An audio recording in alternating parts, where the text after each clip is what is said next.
Je suis certain que vous avez reconnu ces mythiques remparts. Je suis bien à Briançon, la cité fortifiée par Vauban. Mais si je suis ici, c'est pas uniquement pour vous parler d'histoire, c'est également pour vous parler de mariage, et plus particulièrement de contrat de mariage. Alors si vous comptez vous marier prochainement, restez bien avec nous, car j'ai rendez-vous ici avec maître Sarah Benjamin pour tout savoir sur le contrat de mariage. Allez, suivez-moi, on est parti.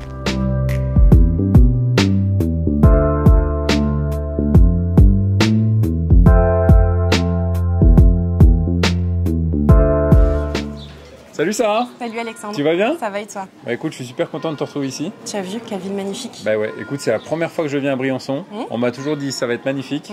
Et là, je suis pas déçu. Donc aujourd'hui, on va parler du mariage et plus particulièrement du contrat de mariage.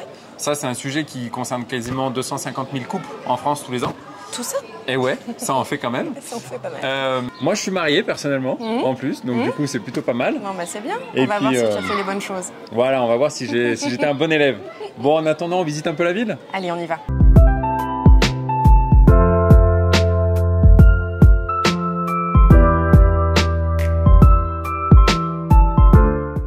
C'est quoi le mieux? C'est le mariage ou c'est le Pacs? Alors, si on parle de protection du conjoint, le mariage, clairement, est beaucoup plus protecteur que le Pacs. Et notamment, une différence majeure du Pacs est que au décès du conjoint, on peut bénéficier d'une pension de réversion. On a vécu toute sa vie ensemble, on est à la retraite, on décède, je bénéficie de la pension de réversion de mon conjoint, ce qui peut être une aide à la retraite. Oui, tout à fait. Alors qu'en Pacs, on n'en bénéficie pas.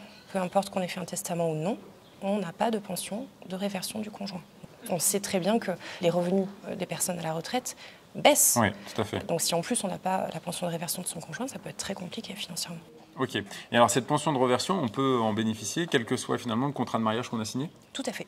Ok. Ça, c'est indépendant Ça, c'est du contrat de automatique pour chaque mariage. Exactement. C'est le fait même d'être marié.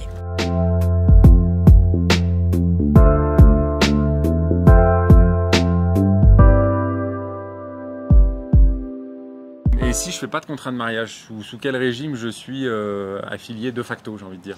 De facto, tu es sous le régime de la communauté réduite aux acquis. Donc c'est un régime dans lequel tout ce que tu fais pendant ton union, tout ce que tu achètes pendant ton union est réputé appartenir à chaque époux 50-50. Peu importe qui le finance. Et si j'ai acheté finalement, par exemple, un bien immobilier avant le mariage, ce bien immobilier, il reste à moi ou du coup je le partage avec mon épouse? Non, il reste à appartenir à toi. C'est un bien propre. Alors, il existe plusieurs contrats de mariage. En gros, dans quelle catégorie on peut ranger ces contrats de mariage? On va dire qu'il y a deux grandes catégories de contrats de mariage. Il y a les contrats de mariage sous des régimes communautaires et les contrats de mariage sous les régimes séparatistes, sachant qu'à l'intérieur de chaque contrat de mariage, on peut aussi avoir des aménagements par des clauses particulières. Si je me marie, par exemple, le mois prochain, et que je décide dans 6 mois de faire un contrat de mariage, ça c'est possible? C'est tout à fait possible. On peut changer de régime matrimonial en cours de vie maritale. D'accord. En fonction de la situation et des acquisitions que vous avez pu faire entre-temps, il se peut que le coût du changement de régime matrimonial soit un peu plus onéreux. C'est pour ça qu'il reste quand même préférable de le faire avant. Plutôt avant. Et il se peut que les enfants aient un droit de regard sur ce changement de régime matrimonial. D'accord.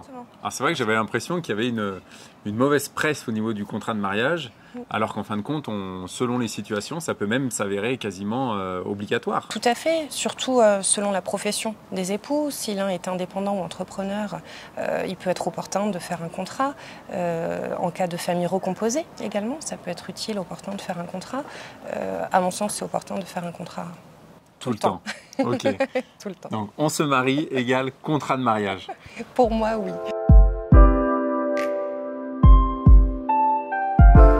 Et alors Sarah, en cas de séparation, si j'ai fait un contrat de mariage, comment ça se passe finalement? Alors, je te conseille d'aller voir ton notaire qui t'expliquera, puisque les règles de liquidation du régime matrimonial sont contenues dans le contrat de mariage. Et en fonction des acquisitions ou des actes que tu auras pu faire pendant ta vie courante, il faudra que le notaire t'aiguille avant toute chose.